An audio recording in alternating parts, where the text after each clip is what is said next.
Hoy estaremos hablando de la oración y estaremos aprendiendo, ojalá nos vayamos hoy con el concepto de que la oración es ese canal permanente que está a disposición de todo creyente. La oración es ese canal de comunicación con Dios que está a disposición de todos los creyentes. Todos tenemos la oportunidad de orar. Todos tenemos la cercanía a poder orar por los hermanos, ahorita orábamos por el orden público, orábamos por las elecciones, ahorita por las votaciones y todo eso. Bueno, todos podemos hacerlo. Y hoy en día, en la palabra de Dios, podemos tener dos maneras o dos formas o dos pilares, si lo queremos llamar así, a los que el cristiano debe vivir o los que el cristiano debe vivir de forma estable y saludable. La oración y el estudio de la palabra de Dios. Son los dos pilares, son los fundamentos de la vida cristiana de todo creyente, del desarrollo cristiano de todo creyente. Siempre que hablamos de comunicación en el español normal, hablamos de un emisor, un mensaje y un receptor. Y luego de para acá lo mismo, ¿no? El receptor se convierte en emisor, emite un mensaje y alguien o el mismo o otra persona lo recibe. Cuando hablamos de la vida cristiana, la oración es la que me permite a mí ser el emisor, mandar el mensaje, que es la oración, lo que voy a estar hablando, a Dios, que es el receptor. Y luego cuando el Señor nos va a hablar, ¿cómo lo hace? Dios es el emisor. ¿Cuál sería el mensaje?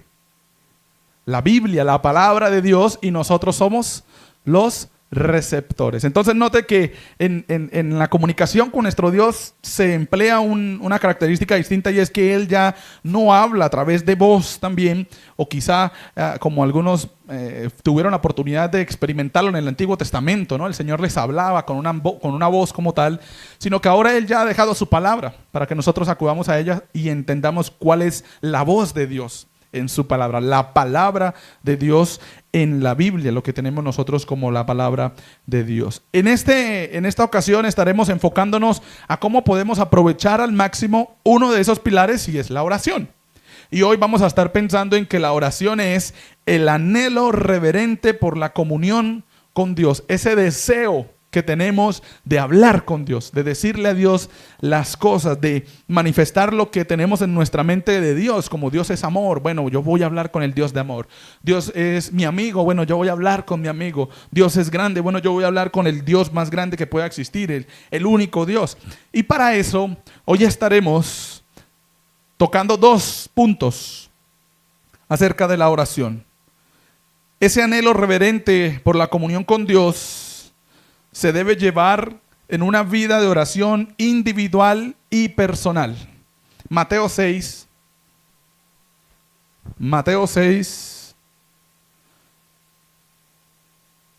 nos habla el Señor. Mateo 6, versículos 6, y 7. ¿Alguien que nos lea esos dos versículos?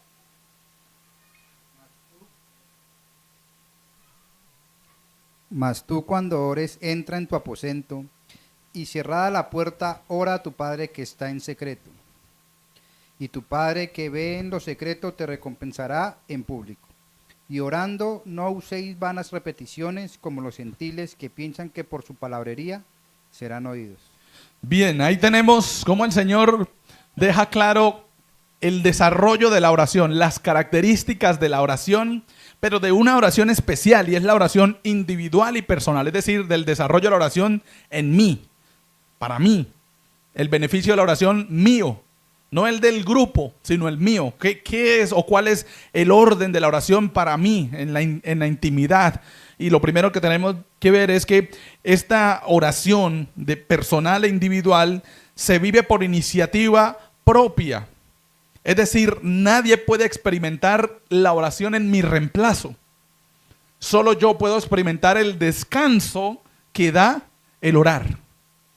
No sé si usted ha tenido esa oportunidad cuando usted está cargado, cuando usted está de pronto arrepentido también por algo que quizá hizo, y va al Señor en oración y se derrama en oración al Señor y le cuenta todo y le da todo el Señor, y usted siente ese descanso, esa paz como si ya no tuviese nada, ¿no? Como si ya hubiese pasado. Quizá la situación sigue ahí, quizá la dificultad sigue ahí a mañana, pero ya usted está tranquilo, está en paz. Esa es lo que dice el pasaje en el versículo 6 mas tú cuando ores. Por eso hablamos de una oración individual y personal. Esa oración se vive por iniciativa propia y nadie puede experimentar lo que experimentaría yo cuando voy a la oración. Tampoco podemos decir que lo que experimento yo también lo va a experimentar la otra persona en oración. Porque no son los mismos problemas que se presentan, porque no es la misma crianza que tenemos. Y bueno, eso también manifiesta en la oración cómo nosotros reflejamos nuestras emociones, ¿no? Cuando llegamos a la oración, algunos son más sensibles a cómo el Señor está tocando sus corazones, algunos son un poco más fuertes, pero aún así todos, yo creo que cuando llegamos a orar al Señor con esa carga, con esa dificultad, tenemos la oportunidad de experimentar la paz, la tranquilidad. El decir, bueno, ya el Señor sabe qué es lo que yo le estoy diciendo y ya el Señor irá a hacer lo que Él quiere. Pero esa oración es individual. El pasaje dice, Mateo 6:6 dice, mas tú cuando ores. No dice, mas cuando aquel ore por ti. No dice, mas cuando el otro ore por usted.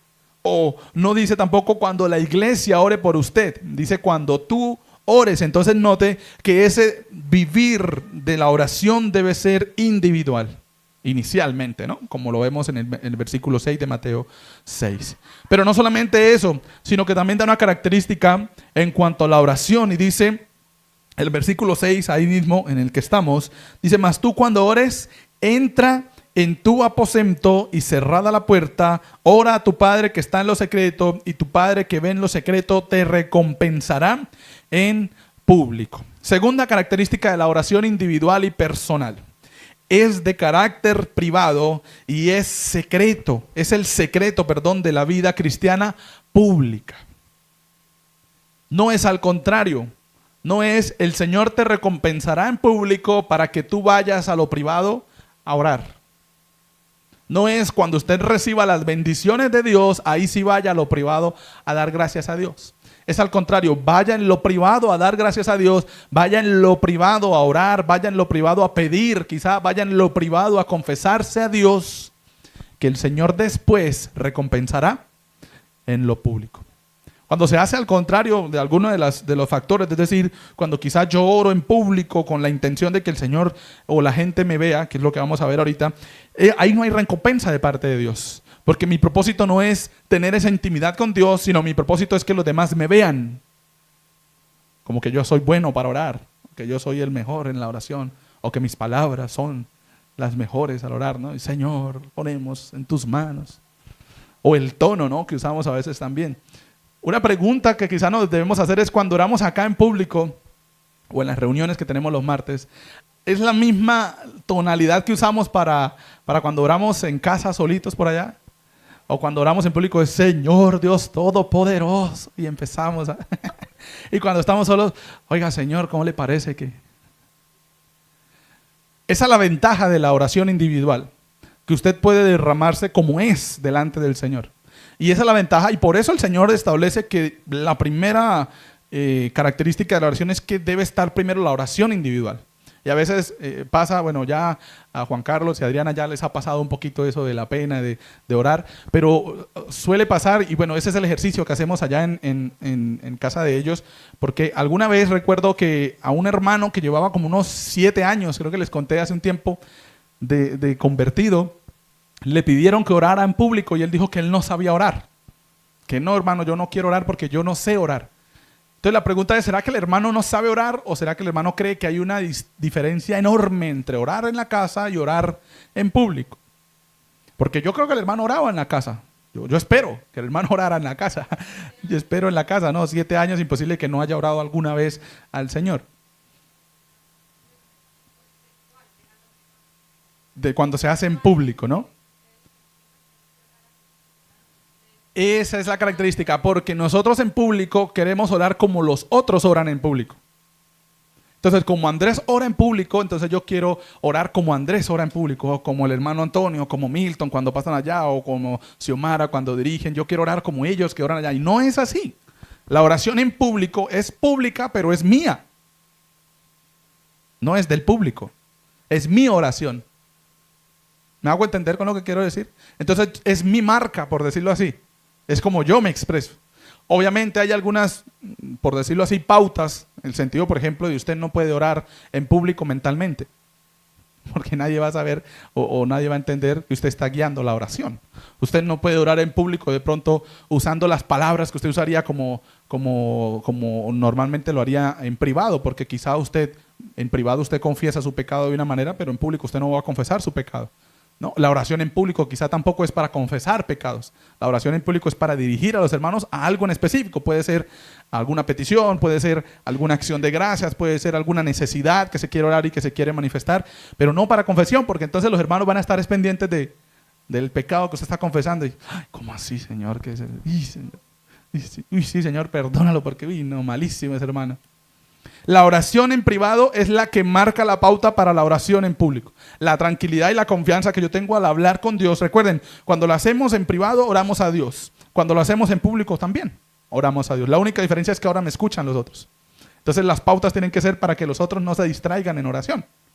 Y ahorita estaremos viendo también la manera de la oración en privado. Pero lo que quiero decir en este punto es, esta oración individual y personal es de carácter privado, es suya.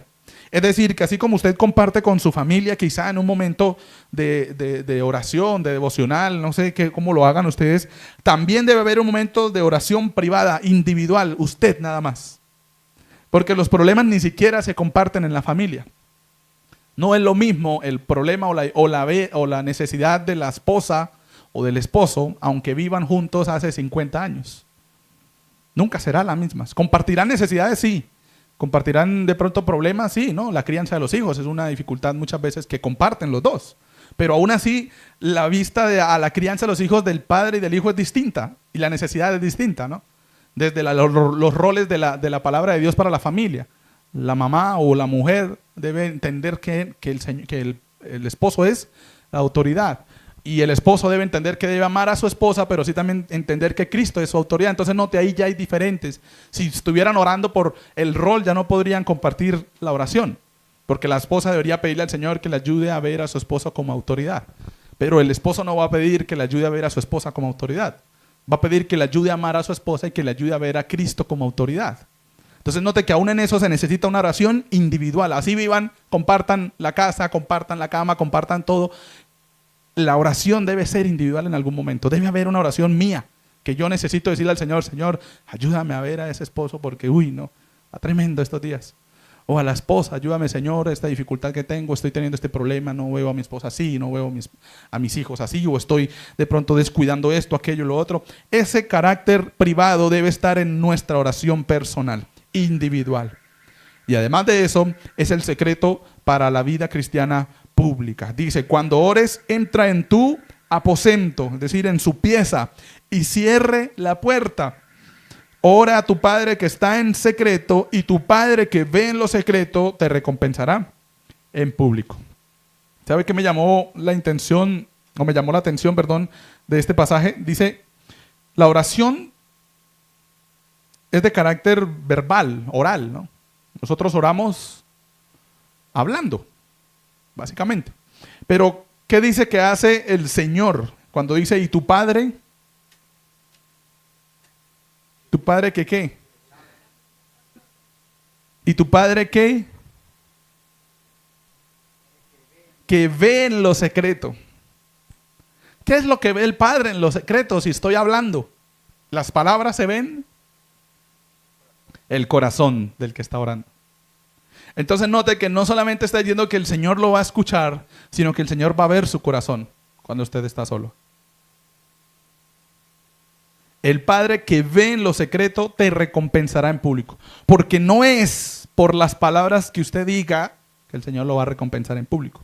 Es por la intención de su corazón al estar solo que usted va a recibir la recompensa en público. ¿Por qué? Porque usted puede encerrarse, puede cerrar la puerta, puede ir a su aposento y puede incluso ir a orar, entre comillas, pero a orar hablando mal del hermano. Señor, no, ese hermano sí se acuerda lo que hizo, y Señor, caiga la maldición sobre ese hermano. Son lo que se llaman las oraciones imprecatorias en los salmos. Cuando vemos por allá a David diciendo: Señora, sobre ese pueblo que caiga tu ira, y Señor, haz tú la obra, la justicia sobre aquel pueblo que se olvidó de ti, que no sé. Él está orando para que el Señor castigue, ¿no?, a un pueblo. Esa oración imprecatoria, listo, en esa época bélica es pasable, la entendemos, ¿no? Porque están luchando, están conquistando, pero ahorita no. Ya nosotros no deberíamos usar oraciones imprecatorias en nuestra vida. Señor, uy, ese hermano que hizo eso, ¿se acuerda, Padre, que habló mal de mí? Que caiga la ira sobre ese hermano. Entonces vea que yo puedo cerrar la puerta, puedo ir a mi aposento, puedo estar solo, puedo estar en secreto con Dios, pero puedo tener un corazón de amargura, de ira, un corazón quizá de hacer quedar mal al otro, al esposo, cuando estoy solo, o a la esposa. Y no es eso lo que el Señor va a escuchar. Es el corazón lo que el Señor va a ver. Dice, tu Padre que ve en lo secreto te recompensará en público. Y en tercer lugar, en cuanto a la oración individual y personal, es una oración informal, sin arengas ni adulaciones. Por el contrario, sincera y transparente. ¿Qué dice al final del versículo 7? Bueno, todo el versículo 7. ¿Alguien que nos lea el versículo 7 otra vez?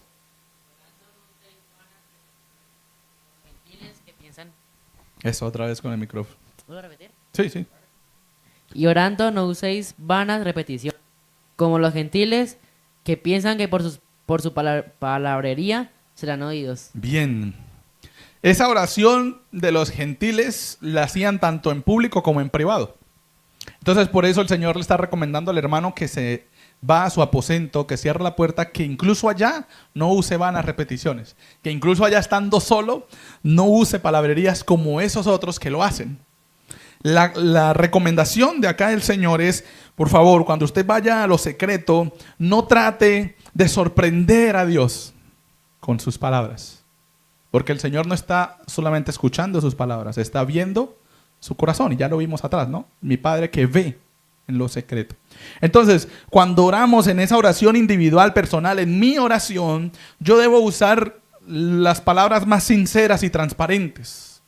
Recuerden, tenemos una ventaja como hijos y es que el Espíritu Santo, dice, es el que intercede por nosotros. O sea, lo que nosotros decimos, el Espíritu Santo, que es el que está dentro de nosotros, que conoce qué es lo que nosotros realmente queremos decir, traduce, por decirlo así, nuestras peticiones, nuestras acciones de gracias delante del Señor. Dice que con gemidos indecibles, o sea, que no podemos decir o no podemos escuchar, y el Señor entiende cuál es la intención de nuestro corazón.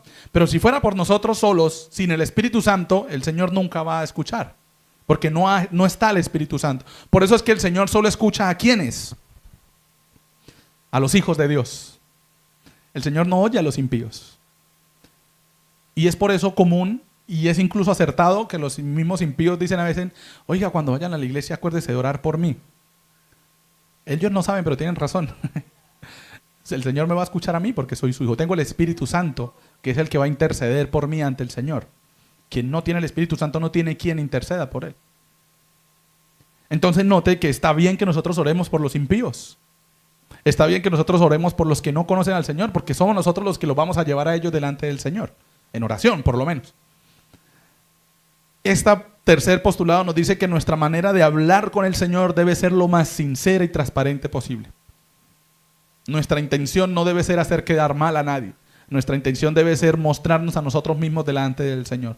Ese ejercicio de hacerlo así no es para que el Señor no tenga dificultad al verme, ¿no? Para que el Señor diga, uy, oiga, yo no había visto a Andrés así. Yo no conocía a Andrés así, porque el Señor me conoce desde antes que yo ore. El ejercicio de la oración siempre será para que nosotros como cristianos, como hijos de Dios, moldeemos nuestro carácter. Y por eso se necesita esa oración individual y personal. Para que yo pueda humillarme delante del Señor y decir, sí, no hay nada que decir, yo la embarré. Fui yo el que me equivoqué. Fui yo el que hice las cosas mal. Señor, perdóname por esto. En público no lo puedo hacer. Ni con mi esposa o con mi esposo lo puedo hacer. Ni con mis hijos, aunque haya tanta confianza, porque soy yo el que soy responsable de mi pecado. No es mi esposo ni mis hijos. Soy yo el que soy responsable de mi vida cristiana. No es mi esposo o mis hijos. Ellos deben también ayudarme y yo debo ayudarlos. Pero soy yo el que debo presentarme de manera sincera y transparente delante del Señor. Y dice, no uséis vanas repeticiones. Cuando habla de vanas repeticiones es que realmente no estamos orando conscientemente. Oramos por orar. No sé si les ha pasado, a mí me ha pasado cuando oro por la comida, que ya se hace como una oración estándar, ¿no? Señor, muchas gracias por estos alimentos, bendice estos alimentos que traen provecho para nuestro cuerpo, amén y amén. Pero realmente lo estoy haciendo con la conciencia de decirle, Señor, Señor, gracias por esos alimentos. Oiga, está rica esa sopa. No, ya lo hago es por hacerlo. No, ya lo hago porque sé que tengo que pedirle al Señor o darle gracias al Señor por eso que tengo ante la mesa. Es decir, que si me pusieran el plato vacío, entonces yo no oraría o oraría igual. Señor, gracias por estos alimentos. Ya es la costumbre que tengo de decirlo y el plato está vacío. Entonces note que esas vanas repeticiones no está haciendo referencia solamente a de pronto las palabras que usamos siempre, porque a veces cuando oramos tenemos esas muletillas, ¿no? Es Señor, Señor, gracias Señor, gracias Señor, gracias Señor, Señor, Señor. No necesariamente es eso, es cuando oramos sin ser conscientes de lo que estamos orando. Es decir, cuando se vuelve monotonía nuestra oración, cuando se vuelve monótona nuestra manera de hablar con Dios. No uséis vanas repeticiones, que como los gentiles, que piensan que por su manera de hablar, por su palabrería, van a ser oídos. No necesariamente. El Señor está diciendo, así usted hable lo más castizo posible, así hable usted lo más sencillo posible, el Señor lo va a estar oyendo. No necesita hablar con las palabras más impresionantes, porque el Señor lo va a estar oyendo con las palabras más sencillas, porque el Señor ve su corazón. Las palabras impresionantes probablemente están ocultando un corazón que no es acorde al corazón de Dios. Las palabras sencillas probablemente están mostrando al Señor un corazón que está entregado al Señor, que está dándole al Señor lo que es y no está tratando de sorprender a nadie. Nuestro modelo por excelencia en cuanto a la oración es el Señor. Él vivió y nos recomendó que viviéramos en oración. Alguien que nos lea Lucas capítulo 6, versículo 12. Lucas 6, 12. Por ahí está el micrófono rondando. Lucas capítulo 6, versículo 12. ¿Qué dice Juan Manuel? En aquellos días él fue al monte a orar y pasó la noche orando a Dios. Tenemos ahí a quién orando. Al Señor Jesús orando. Dice que se fue al monte a orar. ¿Había gente por allá? Estaba solo. Cumplió con eso de hacerlo, ¿no? De ir a la soledad. No mandó a otros que oraran por él. Cumplió con eso de que esa oración era de él, individual, personal. Y luego dice que pasó la noche orando. Cuando vemos las palabras que usa el Señor en el momento en el que ora antes de ser entregado, le dice, Señor, pasa de mí esta copa. Diciéndole básicamente, Señor, yo no sé, o sea, estoy asustado, estoy nervioso, tengo como algo ahí. Si es posible, Señor, que no pase por eso. Estaba presentándose delante del Señor como humano, entregado, diciéndole, Señor, esto es impresionante lo que voy a vivir. Si es tu voluntad, si hay posibilidades de pronto de que pase esta necesidad, pues hazlo. Pero note que él era también Dios y sabía que era la única alternativa. Entonces, aún sabiendo que era la única alternativa, él se presenta delante del Señor transparentemente, sinceramente. Dice, Señor, pasa de mí esta copa si es posible. Pero que no se haga mi voluntad, sino que se haga la tuya. Ahí está el entendimiento, la transparencia del Señor cuando ora a nuestro Padre, a su Padre también en ese momento. Hay una frase que quiero dejarles para este primer punto y es, puedo orar por usted, pero mi oración no reemplazará la suya. Yo puedo interceder por usted, pero es necesario que usted también ore por usted. Porque el pasaje de Mateo 6 y 7 nos dice que nosotros debemos orar individualmente. Mas tú, no dice, manda a otro que ore por ti. Manda a otro que se encierre y que ore por usted. No dice, más tú, entra a tu aposento, cerrada la puerta, ora con tu Padre, y tu Padre que ve en lo secreto, es decir, tu corazón, te recompensará en público. Y mientras esté orando, no use vanas repeticiones y tampoco use palabrerías pretendiendo que el Señor lo va a escuchar de una manera más adecuada cuando hablamos elegantemente.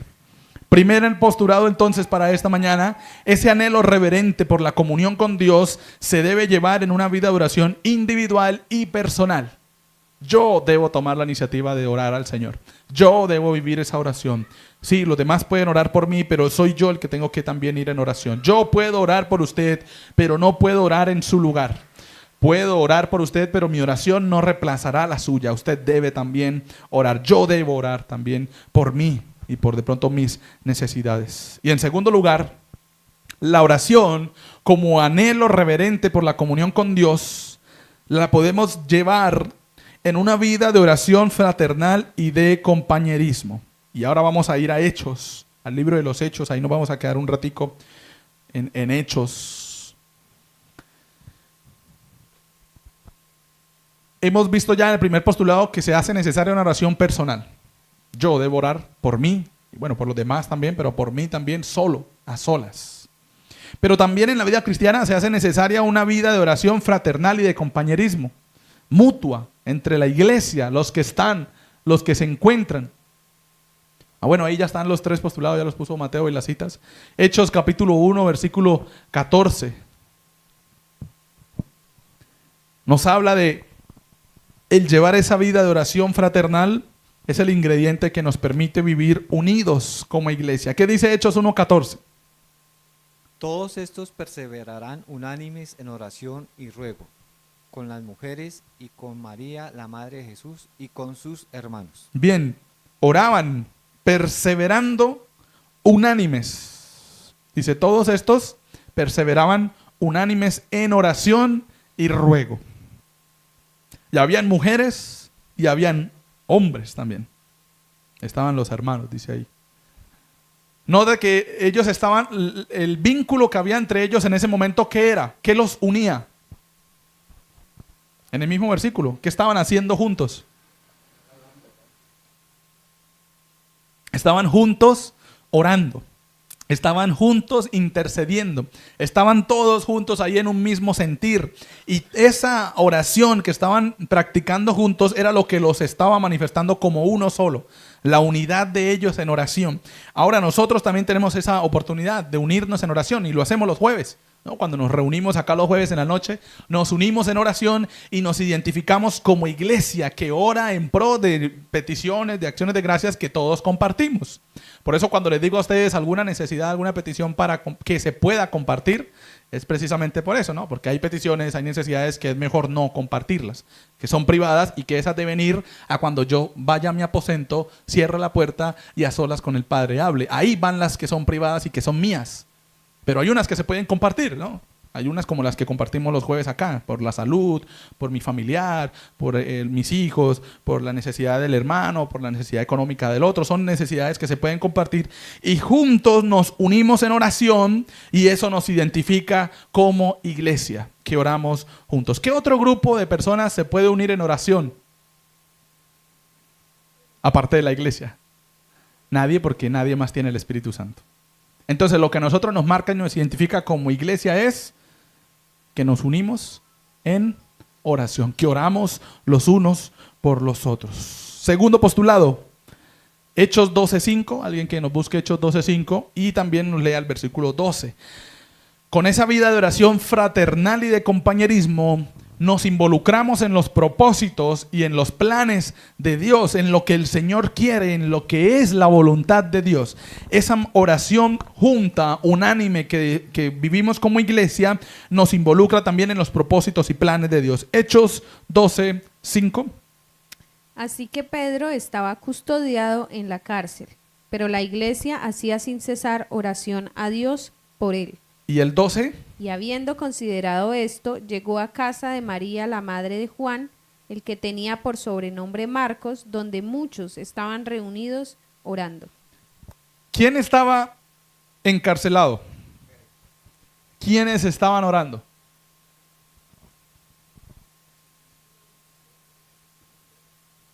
El versículo 5 dice. El versículo dice 5. ¿Lo leímos? ¿Lo leyó usted? La iglesia. Dice, pero la iglesia hacía sin cesar oración a Dios. ¿Por quién? ¿Por ellos como iglesia? Por Pedro, que estaba encarcelado. Note que esa oración que ellos estaban ahí teniendo, no podía, o bueno, ellos fuera de la oración no podían hacer algo para sacar a Pedro. Porque Pedro estaba pagando las consecuencias, o bueno, el perseguir de ser cristiano, ¿no? Por ser cristiano. Pero ellos como gente del común no podían ir allá a sacar a Pedro, ¿no? Además de que la iglesia primitiva era bastante pobre.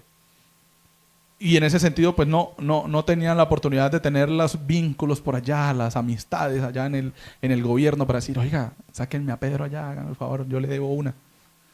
No había eso, ¿no? Además que si lo hubiese no sería sano, porque no era la voluntad de Dios, no era el propósito de Dios, no era el plan de Dios. ¿Cómo ellos participaban en el plan y en el propósito de Dios para Pedro? Orando. respaldándolo en oración. Y luego el versículo 12 dice que muchos estaban reunidos orando. Y mire, reunidos. Una de las dificultades que tuvo la iglesia primitiva fue el reunirse. ¿Por qué? Porque si los encontraban reunidos, los podían matar.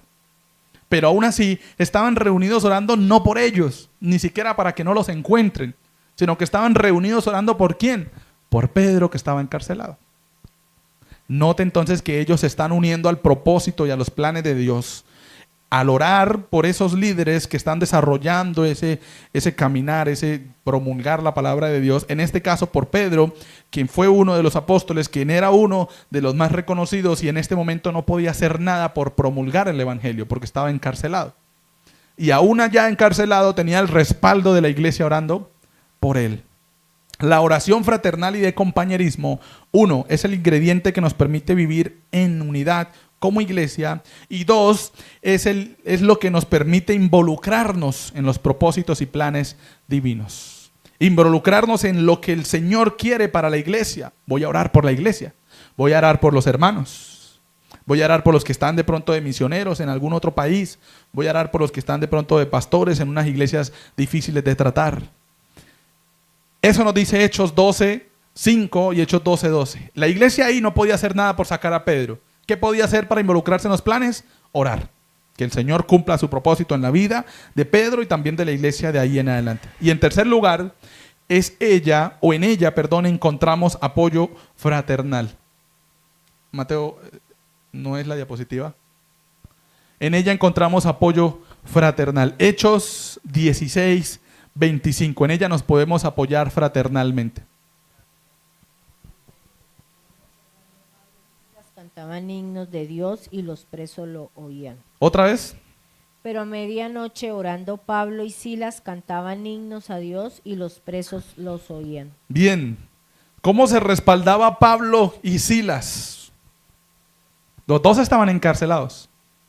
Los dos estaban sufriendo. Es más, estaban amarrados al mismo tronco, porque en ese entonces había como un cepo, que era como una madera con unos huequitos donde metían los pies y ahí les ponían un candado y unas cadenas y ahí no podían salir. Los pies los tenían así, o sea, estaban sentados y las manos pues también las tenían amarradas. ¿Cómo ellos estaban respaldando los unos a los otros? Entre ellos dos. Oraban y cantaban himnos. Esa era la manera de ellos apoyarse fraternalmente. ¿Eso se lo podían quitar en algún momento? ¿O no? Porque así les dijeran tienen que guardar silencio, podían orar mentalmente. Cantar también lo podían hacer mentalmente, ¿no? Note la ventaja o la oportunidad, mejor, el privilegio que tenemos nosotros al tener la oración en nuestras vidas, al ser hijos de Dios y poder hablar con el Señor en donde quiera que sea. Quizá no estaremos en una cárcel, ¿no? Y tengamos necesidad de orar, pero yo creo que sí estaremos de pronto en necesidades, en algún momento fuera de la casa. Ahí podemos nosotros aplicar la oración y decirle, Señor, ayúdame porque aquello y esto está pasando. ¿En qué horario estaba orando Pablo y Silas? A medianoche. O sea que necesitaban apoyo bastante, ¿no? Estaban sufriendo y estaban pasando una necesidad grande. Y ellos encontraron la manera de apoyarse fraternalmente, como hermanos, como hijos de Dios, orando y cantando himnos. Así ellos se estaban animando. Así ellos estaban diciendo, bueno, estamos en esta dificultad, pero nadie nos va a quitar el Espíritu Santo. Estamos en este problema, pero nadie nos va a quitar que ya somos hijos del Señor. Estamos en esta necesidad, en esta persecución, pero nadie nos va a quitar que aunque nos maten, iremos a la vida eterna con el Señor Jesucristo. Ahora disfrutemos de la oración y de los cánticos. Nos cuesta a nosotros, ¿no? Muchas veces. Una gripita y ya mejor dicho, estamos malísimos. Disfrutemos de la oración y de los cánticos. Nos pueden apoyar fraternalmente, nos pueden apoyar en oración y espiritualmente nos motivan bastante. Jesús es nuestro Señor y Él resaltó eso en su enseñanza, que dice Mateo 18:19.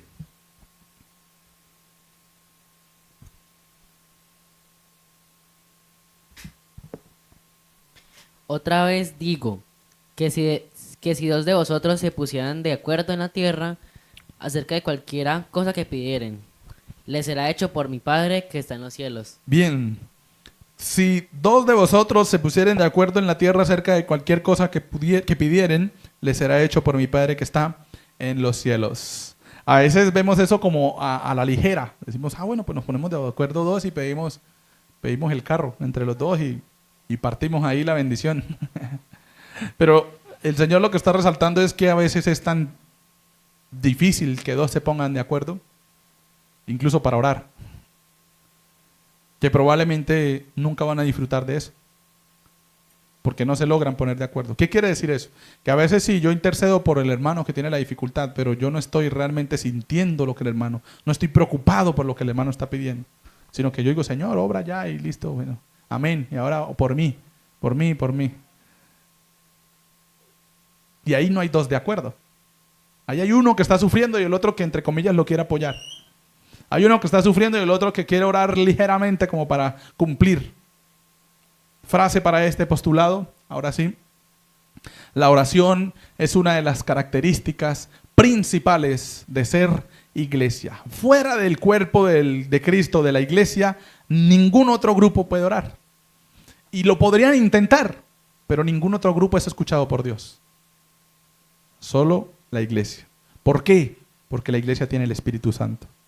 Y es el Espíritu Santo el que intercede ante Dios con lo que nosotros pedimos. Nota el privilegio que tenemos nosotros para orar. Nota la oportunidad que nosotros tenemos al orar. Hoy hemos dejado claro desde la palabra de Dios, de la palabra de Jesús, que el canal permanente y disponible que tenemos como creyentes es la oración. Quiero hablar con Dios. Ore, mi hermano. Quiero hablar con el Señor. Vaya en oración. Y junto con la palabra de Dios, son las herramientas dadas por Dios como el secreto del éxito, pero no del éxito económico, sino del éxito de la vida cristiana. Quiero ser un cristiano bien firme. Ore y lea la palabra de Dios. No hay más. Ore y lea la palabra de Dios. Frente a la oración, hoy quiero que nos hagamos unas preguntas. No me tienen que responder, sino que lo respondan en su mente. Y la primera de ellas es: ¿he establecido como hábito fundamental el estar a solas con Dios? ¿Tengo el hábito de orar a solas con el Señor, individualmente, en mi aposento, con la puerta cerrada, donde nadie me escucha, con mis palabras? Es la primera pregunta. No me tienen que responder, pero piénsenlo. Si no, empecemos a trabajar en eso, porque debemos tener ese espacio para nosotros. No tiene que ser toda la noche como lo hizo Jesús, ¿no? Que se fue al monte y se quedó allá orando toda la noche. Pero sí se hace necesario que pasemos 10, 5 minuticos, 2, bueno, lo que usted tenga a disposición, o que pase muchos de a 2, de a 5 durante el día en el que usted esté a solas con Dios. Quizá usted ni siquiera necesite encerrarse allá para hacerlo a solas, usted lo puede hacer mentalmente, pero que tenga ese momento para usted, ¿no? Mientras está allá cocinando. Uy, Señor, ayúdame para no cortarme. Ayúdame para que me quede buena esta comida. Mientras está trabajando por allá, ¿no? Y Señor, también ayúdame para que hoy lo que vaya a hacer en el trabajo sea para tu gloria, Señor. Es ese tiempo a solas con el Señor. Segunda pregunta: ¿tengo como algo relevante el orar junto con mis hermanos de la iglesia? Paso tiempo en oración con los hermanos. Oro por los hermanos también, por las peticiones que tuvimos el jueves. ¿Alguno de ustedes las recordó después del jueves? Y las mencionamos el jueves con ese propósito también, ¿no? Para que estemos en nuestra mente orando por ellos después, por los hermanos que están pasando por necesidad. Y tercera pregunta: ¿ocupo mi mente en orar para así no dar lugar a los pensamientos que no son saludables? Cuando llegue ese pensamiento negativo hacia otra persona, la primera herramienta que tenemos a nuestra disposición es orar y decirle: Señor, quítame ese pensamiento. Señor, no quiero pensar así de este hermano, o no quiero pensar así de mi jefe, o no quiero pensar así de mi esposo, o no quiero pensar así de mi esposa, o no quiero pensar así de mis hijos, o de la iglesia incluso. Quítame este pensamiento, Señor. Es la herramienta que tenemos para moldear nuestros pensamientos, porque nuestros pensamientos nadie los ve, y nuestras oraciones también pueden ser mentales, que nadie las vea.